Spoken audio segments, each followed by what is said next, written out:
samtang nagpaabot ta sa Pentecostes, ang ato sang mga ebanghelyo kanunay naghisgot unsay buhaton sa Espiritu Santo dinhi sa atong kinabuhi. Ang tumong nanong gipadala ni Kristo og sa Amahan ang Espiritu Santo nganhi nato aron mapariha gid ta niya. Himuon ta sa Espiritu Santo nga bag-ong Kristo. Gilingi ay mong tupad ing na liwat na kang Kristo. Lingi ba?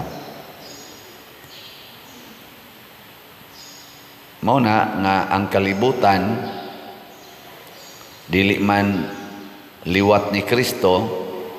Ang resulta kinsa toy muliwat ni Kristo, buhaton gyapon sa kalibutan ang ilang gibuhat ngadto ni Kristo.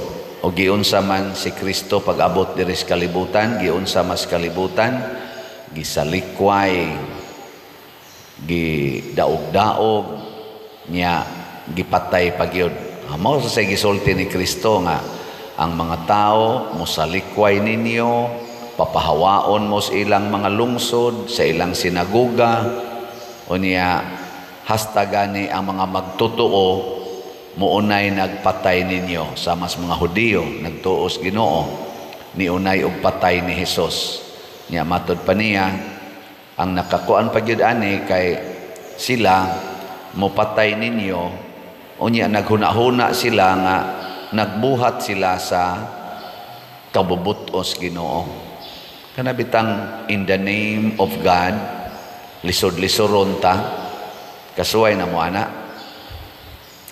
Common ka ini, dinhi sa simbahan, sa amo, mga pari, naiusahay ang mga balaod sa simbahan, nga maoy ipatuman sa istriktong pamaagi, o bisan gani, kamong mga nagsimba, di ba doon ay usahay nga ang pari, kusog kayong mo patuman sa balaod, hangtod magkinto na lang noon ang tanang parishioners. Hilingi ay mong tupad, inawa ka magkinto ni Father. Kay usahay maguning balaod, makaayo, usahay sad, makadaot sa atong kinabuhi. Makapabugat ba? Mausad na ang mga parisiyo, nagtuman sila sa mga balaod nila sa una, o niya to the point nga ang mga tao gakarga nagperting bugata. Og mao ginay reality bisan sa mga religious congregations, sama na mga sisters, mga brothers, religious sisters. Mao gihapon sa ilang pagsigig tuman sa balaod, murag gikapoy sila, mao na mangundang, mamiya, mao sa dinhis pagkapari, mamiya, mangundang. Mao na nga importante kaayo ang Espiritu Santo kay matud pa ni Hesus, siya'y motudlo ninyo unsaon pagbuhat ang akong gisulti kaninyo. Nya siya'y mo pahinumdom aron inig abot na niining maong mga sitwasyon, makahibaw mo, mahinumdom mo nga ako dining gisulti ninyo. Karong adlaw gi sa ulog sad ang pista ni San Felipe Neri, usa ka pare, Italian na pare, na tao ni mga 1515. Nag-abot-abot ni sila tingali ni St. Ignatius of Loyola. O niya namatay 1595. So mga 79 years old ni siya. Niya iyang gi-promote sa iyang kinabuhi ang renewal sa kinabuhi sa mga pari o sa mga lay persons. Pinaagi sa iyang pagwali, sa iyang pagpangalagad kanigyong labing ubos, puparihan ni sila nilang Mother Teresa of Calcutta, St. Vincent de Paul, kana bang arigyod sa ubos ba?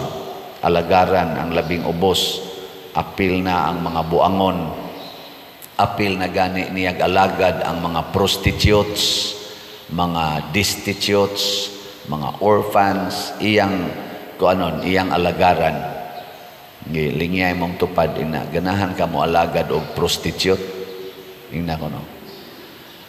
Hangtod karon naa ni na mga madre nga nag-alagad aning na nagtrabaho diha sa kanang gitawag nato in quotation og sex trade na diha.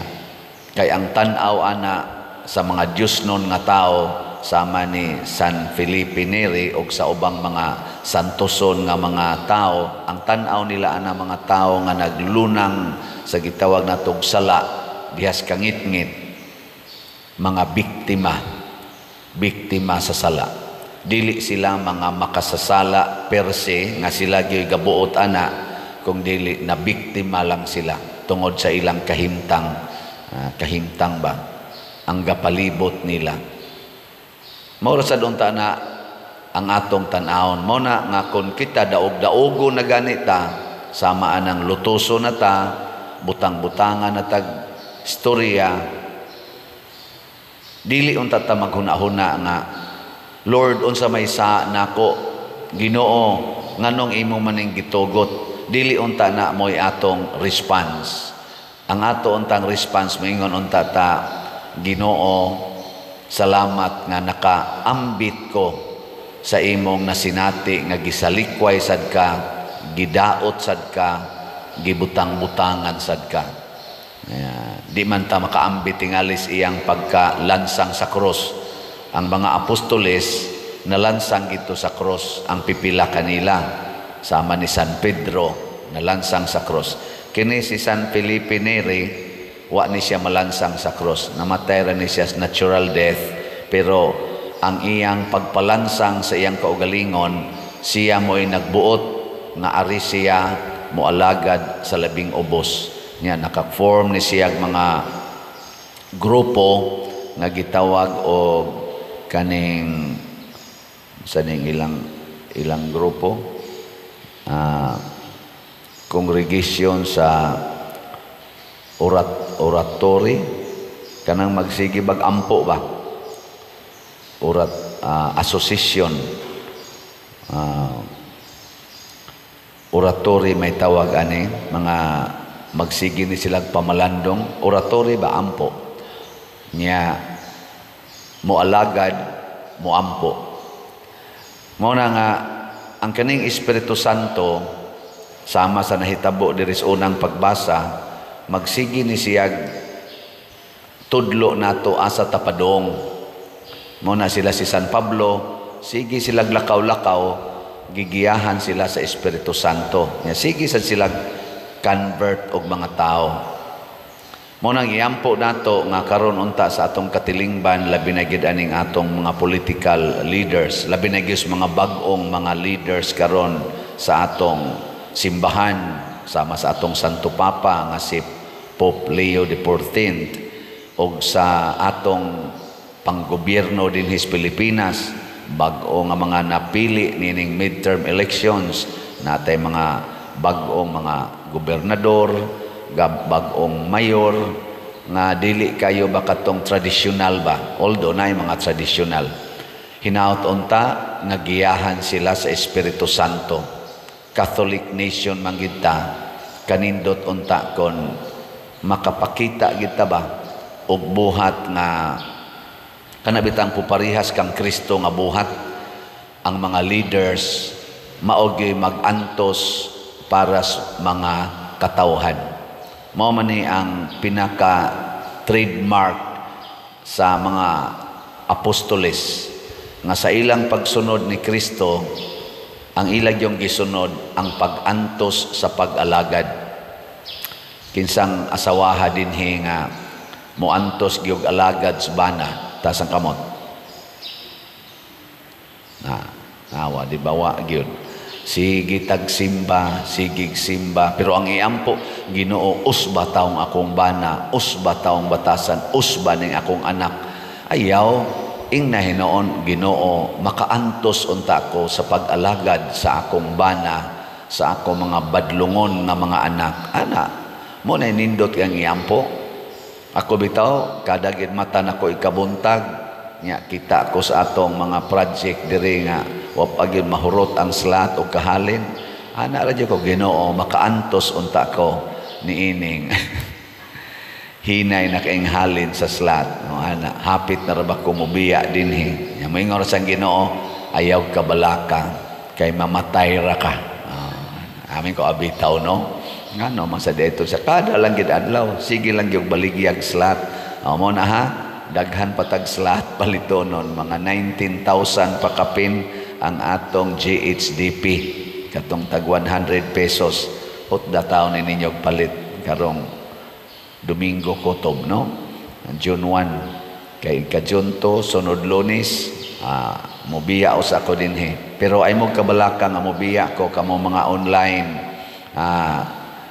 kuan bitaw followers nga magsigig monitor sa atong mga misa maghago ko og record og misa i-advance nako og record aron naagi hapoy mga pamalandong online masses continue running atong online masses every day ana nya kining magampo ta nga unta maliwat kita ni Kristo maliwat tas mga santos nga mag-antos bitaw para sa uban. Naay mga analysis karon sa atong social media, mura na sila nga ukay ang mga politicians, sige na sang regroup sa ilang kaugalingon para nasad kuno na sa election sa 2028. Sayo kay silang nangandam. Sige nang kuang-kuan, grouping kay nanasay managan sa presidential election ika 2028. Wa gyud ko kabati pa kaayo nga nagsige na ron silang pamalandong unsaon pagtubag kining kagutom, kining drugas, kinirong atong mga krimen dinhis atong katilingban karon labi na kining graft and corruption.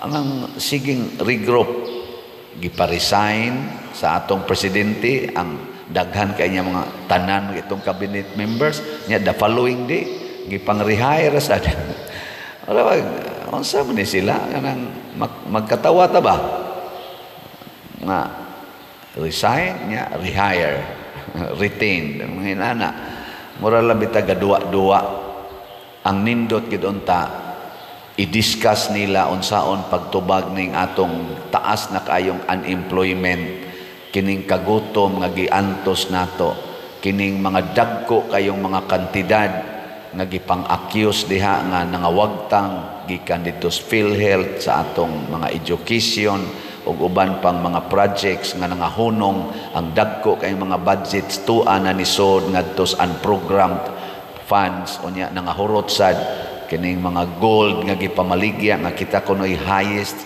nakabaligya gold adtong niaging tuig man ting ito nga niabot og mga hapit mo 30 tons of gold ang nabaligya sa Pilipinas kana untay i-discuss hain man na padong unya unsaon nato na paggamit og pag-recover nya mag-antos ta tug-an tinuod nga ako'y nagkuha ana or ako'y naggamit ana ala siging regroup para lang sa mga political agenda muna iampo nato giyahan unta ta sa Holy Spirit dili sa atong mga personal very human ambitions and pride og labaw sa tanan kaning gitawag nato greed for power, greed for honor, greed for wealth dinhis kalibutan.